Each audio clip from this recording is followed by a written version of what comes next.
नमस्कार मंडळी, मी दीपाली. स्वामी दीप किचन या चॅनलमध्ये मी तुमचं सर्वांचं मनापासून स्वागत करते. मंडळी, आज टिफिनसाठी दुसरी भाजी करणार आहे. अतिशय स्वादिष्ट भाजी आहे ढोबळी मिरची. सगळ्यांनाच आवडते असं नाही, पण भाजी करण्याची पद्धत थोडीफार वेगळी असली की भाजी बघूनच खाऊशी वाटते. आज अशीच भरली ढोबळी मिरची करणार आहे. अहो, जे न खाणारे आहे ना, ते सुद्धा आवडीने खातील.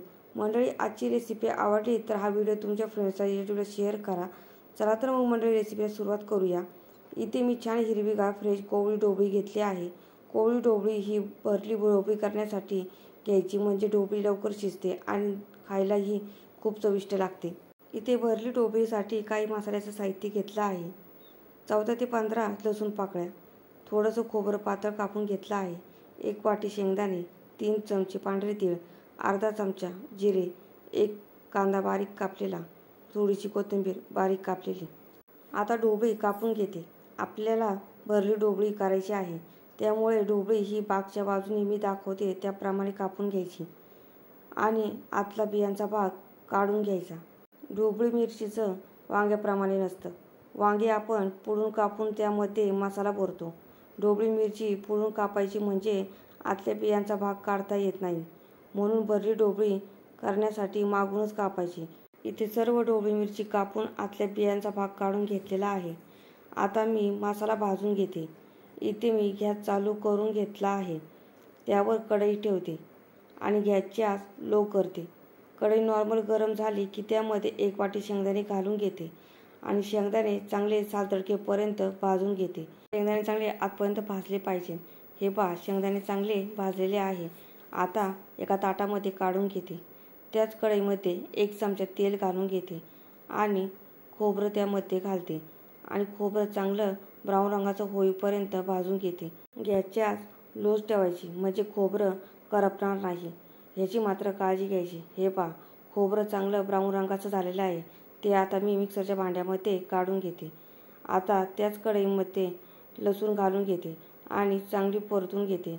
कढई गरम असल्यामुळे लसणाने लगेचच रंग चेंज केलेला आहे, तोही मी मिक्सरच्या भांड्यात काढून घेते. आता त्याच कढईमध्ये शेंगदाणे घालून घेते आणि 2 ते 3 मिनिट भाजून घेते. शेंगदाणे तेलात भाजायची काही गरज नव्हती, कारण शेंगदाण्याला स्वतःचं तेल असतं, पण तेल उरलं होतं म्हणून मी तेलामध्ये भाजून घेतलेलं आहे. कढई गरम असल्यामुळे 2 मिनिटच मी पांढरे तीळ भाजून घेणार आहे. आता तीळ घालून घेते आणि 2 मिनिट भाजून घेते आणि लगेचच मिक्सरच्या भांड्यात काढून घेते. हे पहा, सर्व साहित्य मी मिक्सरच्या भांड्यात काढून घेतलं आहे. अर्धा चमचा जिरे घालून घेतलेला आहे. आता मिक्सरला भसरट आणि पाणी न वापरता वाटून घ्यायचं. हे पहा, असं भसरट वाटून घ्यायचं. आता त्यामध्ये सुके मसाले घालून घेते. 2 चमचे कांदा लसूण मसाला, अर्धा चमचा लाल तिखट, अर्धा चमचा धने पावडर, अर्धा चमचा गरम मसाला आणि अर्धा चमचा हळद घालून घेते. आता चवीनुसार अर्धा चमचा मीठ घालून घेते. आता सर्व साहित्य एकत्र करून घेते. हे पहा, सर्व साहित्य मी एकत्र करून घेतलं आहे, पण मसाल्याला बाइंडिंग नाही, म्हणून थोडंसं पाणी मी शिपडून घेते. थोडंसं म्हणजे 2 ते 3 चमचे मी पाणी शिपडून घेतलं आहे. आता सर्व पाणी मी मसाल्यामध्ये एकत्र करते. हे पहा, मसाल्याला चांगली बाइंडिंग आलेली आहे. थोडीशी बारीक चिरलेली कोथिंबीर घालून घेते आणि मसाल्यामध्ये एकत्र करून घेते. हे पहा, सर्व कोथिंबीर मी मसाल्यामध्ये एकत्र करून घेतली आहे. आता ढोबळी मिरचीमध्ये मसाला चांगला गच्च भरून घेते. चांगला दाबून भरायचा, म्हणजे बाहेर पडणार नाही. हे पहा, जेवढा मसाला बसेल तेवढा मी मसाला भरून घेतलेला आहे. ह्याच पद्धतीने सर्व ढोबळीमध्ये मसाला मी भरून घेणार आहे. हे पहा, सर्व ढोबळीमध्ये माझा मसाला भरून झालेला आहे आणि थोडासा मसाला उरलेला आहे. आता फोडणी देऊन घेते. इथे मी कढई गरम करून घेतली आहे. त्यामध्ये 3 चमचे तेल घालून घेते. तेल नॉर्मल गरम झालं की त्यामध्ये अर्धा चमचा मोहरी घालून घेते आणि 1 बारीक चिरलेला कांदा घालून घेते. आता कांदा चांगला ब्राऊन रंगाचा होईपर्यंत परतून घेते. आता गॅसची आच मीडियम करते, म्हणजे कांदा लवकर परतला जाईल, कारण कांद्याला भाजायला खूप वेळ लागतो. कांद्याला करपूनही द्यायचं नाही आणि कच्चाही ठेवायचा नाही. हे पहा, कांद्याचा रंग चांगला लाईटली ब्राऊन झालेला आहे. आता अर्धा चमचा हिंग घालून घेते आणि उरलेला मसाला त्यामध्ये घालून घेते. थोडासाच उरला होता, तो मी तेलामध्ये घालून घेतला आहे. हे पहा, मसाला चांगला तेलामध्ये एकत्र करून घेतलेला आहे. आता तेलामध्ये भरलेल्या ढोबळी सोडून घेते आणि कढईवर झाकण ठेवून 5 मिनिट वाफ देते, म्हणजे ढोबळी चांगली तेलामध्ये परतली जाईल. आता कढईवरचं झाकण काढते आणि ढोबळी थोडीशी हलवून घेते, म्हणजे चारही बाजूने ढोबळी चांगली तेलामध्ये परतली जाईल. हे पहा, ढोबळी चांगली तेलामध्ये वर खाली करून घेतली आहे. आता कढईवर पुन्हा एकदा झाकण ठेवते आणि 2 मिनिट वाफ काढते. इथे 2 मिनिट झाले आहे. आता कढईवरचं झाकण काढते आणि ढोबळी पुन्हा एकदा वर खाली करून घेते.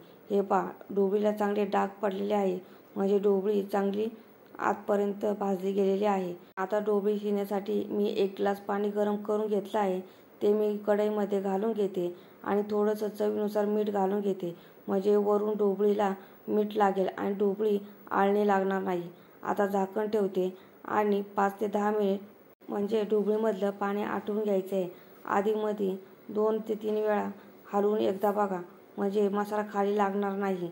आता कढईवरचं झाकण काढून घेते आणि वरून बारीक चिरलेली कोथिंबीर घालून घेते आणि पुन्हा एकदा ढोबळी मिरची मसाल्यामध्ये एकत्र करून घेते. त्यामुळे कोथिंबीर वरून घातलेली तीसुद्धा एकत्र होईल. आता गॅस बंद करते आणि कढईवर झाकण ठेवते. इथे आपली भरली ढोबळी मिरची तयार झाली आहे. आता गरमागरम भाकरीसोबत गरमागरम भरली ढोबळी मिरची सर्व करते. मंडळी, आजची भरली ढोबळी मिरचीची रेसिपी कशी वाटली मला कमेंट करून सांगा. जर रेसिपी आवडली असेल तर चॅनल लाईक करा, शेअर करा, सबस्क्राईब करा आणि हो, बेल आयकॉन प्रेस करायला विसरू नका, जेणेकरून माझ्या नवीन रेसिपीच्या व्हिडिओची नोटिफिकेशन तुम्हाला लगेचच मिळेल. चला तर मग मंडळी, पुढच्या नवीन रेसिपीवर लवकरच भेटू. तोपर्यंत छान छान खा आणि मस्त रहा.